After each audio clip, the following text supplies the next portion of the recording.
Assalamualaikum warahmatullahi wabarakatuh. Alhamdulillahirabbil alamin. Wassalatu wassalamu ala asyrafil anbiya'i wal mursalin wa ala alihi wa sahbihi ajmain. Pertama-tama marilah kita mengucapkan puji dan syukur kepada Allah Subhanahu wa taala yang mana oleh Allah telah memberikan kesehatan hingga sudah hadir ke tempat yang sangat sederhana ini. Salawat sayyidin salam tidak lupa kita sajikan ke pangkuan alam Nabi besar Muhammad sallallahu alaihi wasallam yang mana oleh beliau telah membawa umat manusia dari zaman jahiliyah ke zaman yang berilmu pengetahuan, dari zaman kebodohan ke ilmu pengetahuan. Apa kabar ibu-ibu untuk hari ini? Sehat semua? Alhamdulillah. Saya doakan semoga ibu-ibu sehat semuanya.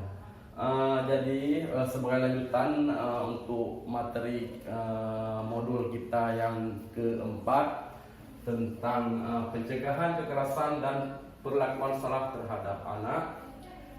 Jadi kita review sejenak mengenai modul ketiga mengenai kesehatan dan gizi anak. Apakah ibu-ibu masih ingat cara pengasuhan bayi, cara menyusui bayi, terus apa saja pelayanan posyandu, terus banyak lainnya tentang kesehatan ibu dan anak.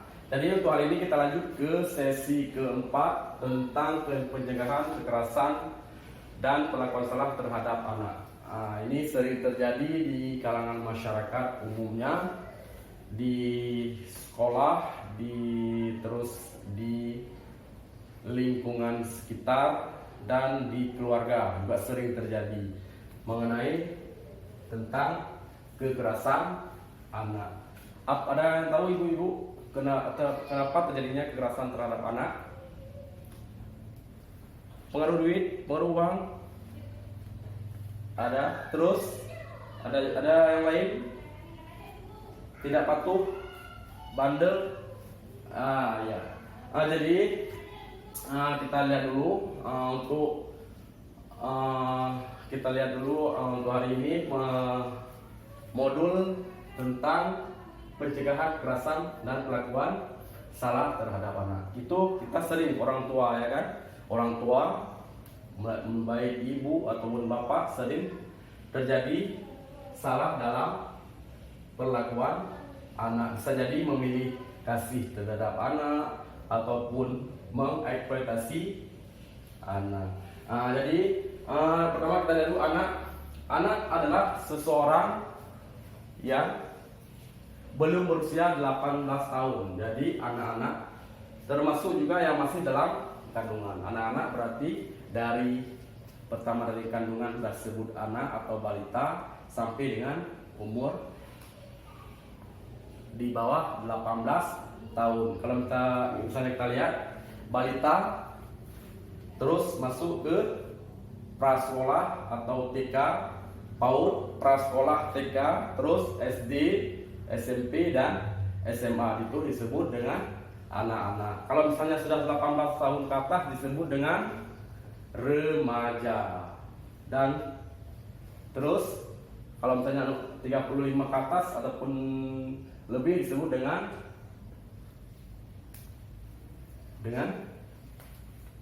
orang tua, ya. Kalau misalnya di atas 20 lebih sampai dengan 35 disebut dengan pemuda atau gadis. Nah, jadi hak-hak yang perlu kita ketahui bahwasanya ada beberapa hak anak. Hak anak adalah hak yang melekat pada martabat manusia sebagai insan ciptaan Tuhan yang Maha Esa, yang sifatnya tidak boleh dilanggar oleh siapapun dan yang seolah-olah merupakan suatu holy atau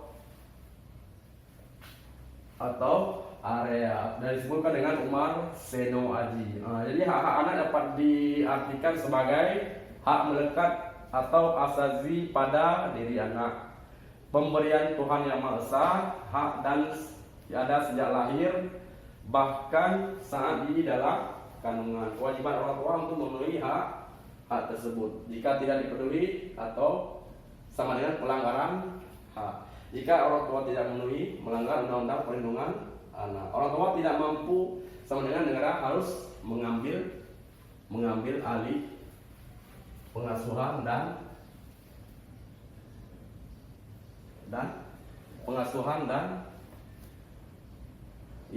harus mengambil alih pengasuhan anak.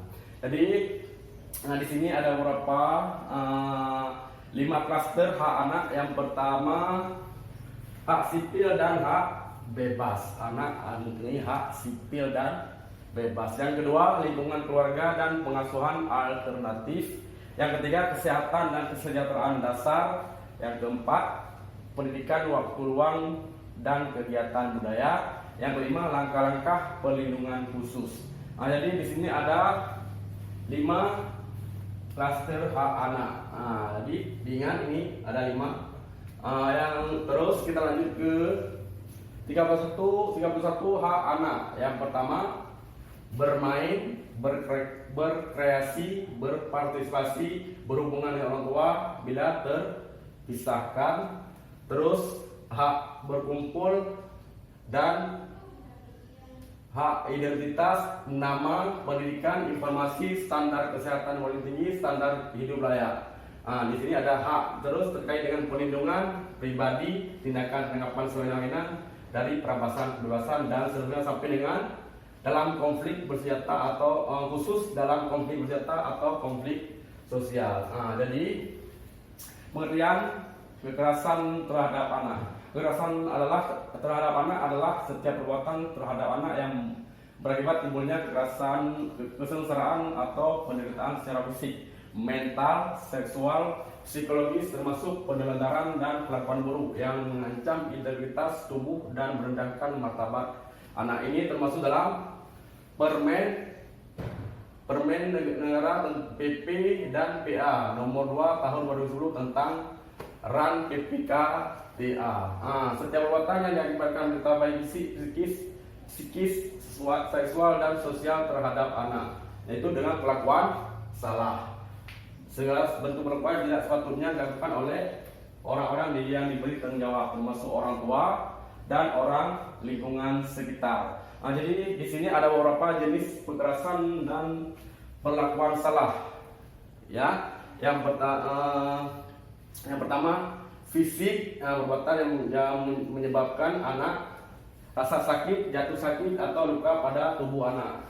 Terus psikis, perbuatan yang mengakibatkan rasa tidak nyaman bahkan menimbulkan trauma bagi anak. Terus hak seksual, yang perbuatan yang mengakibatkan rasa tidak nyaman bahkan menimbulkan trauma yang berkepanjangan kepada anak. Jadi ini ada beberapa jenis kekerasan.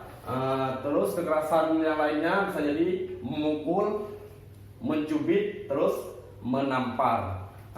Di sini juga disebutkan lainnya menendang, menginjak-injak, menguncang-uncang badan anak, memasukkan cabai ke mulut dan lain-lain. Itu termasuk dalam contoh kekerasan fisik. Yang kedua, psikis, yaitu melotot, terus mengatakan anak bodoh, tuli, tidak tahu diri, dan membanding-bandingkan antara satu dengan yang lain, membenci anak, sasaran kemarahan, dan tidak menegur anak.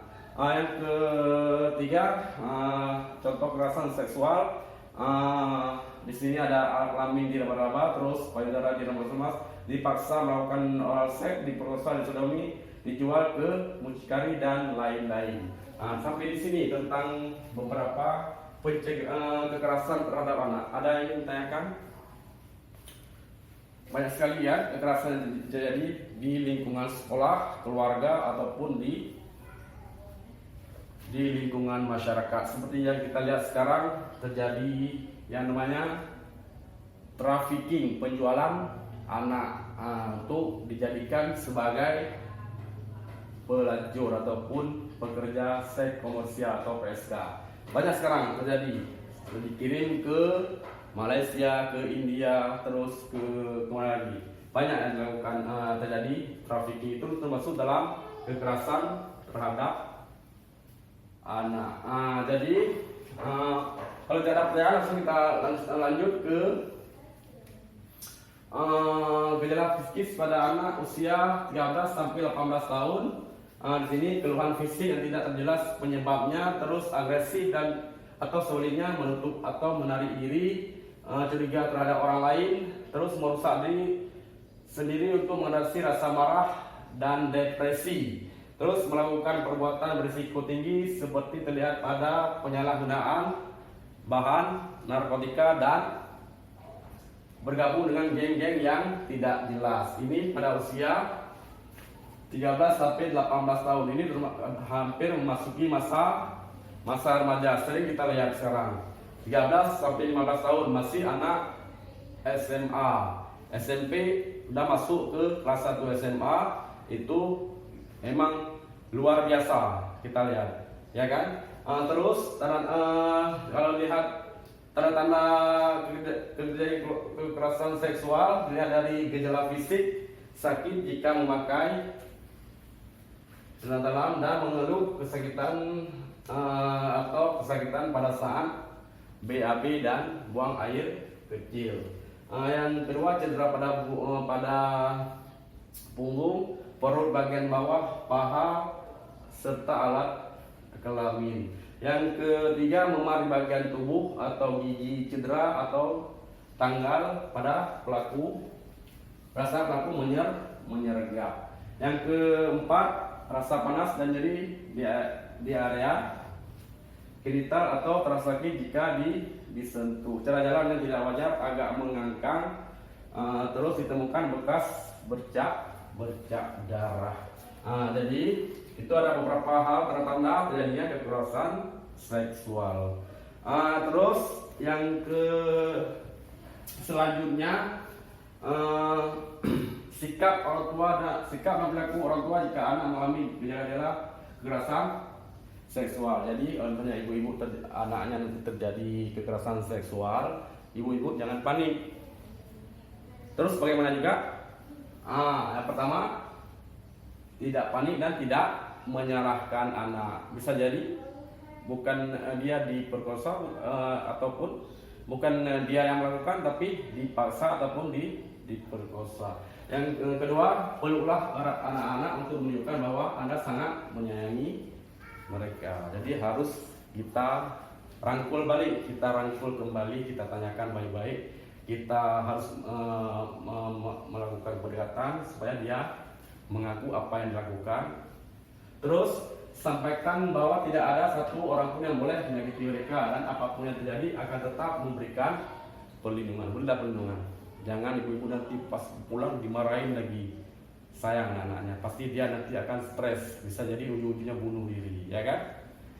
Terus terjadilah pendengar aktif tentang cerita dan pendapatnya. Terus mintalah pertolongan ahli atau lembaga layanan kesehatan ataupun polisi. Terus lapor ke polisi apabila sudah terjadi pemerkosaan dan perampokan ataupun terjadinya pemaksaan yang tidak wajar. Jadi untuk hari ini saya cukupkan sekian. Bukan sifat saya untuk menggurui ibu-ibu, tapi saya sekali lagi saya tegaskan, saya hanya memberikan motivator kepada ibu supaya menjaga anak-anaknya dari kekerasan, baik di keluarga, lingkungan sekolah maupun di lingkungan masyarakat. Karena banyak sekali sekarang terjadi eksploitasi anak. Di jalan-jalan kita lihat anak-anak diminta untuk meminta sedekah, bekerja dan sebagainya. Jadi janganlah anak-anak kita adalah sebagai generasi penerus bangsa. Jadi untuk hari ini saya cukupkan sekian. Wabillahi taufiq wal hidayah. Assalamualaikum warahmatullahi wabarakatuh.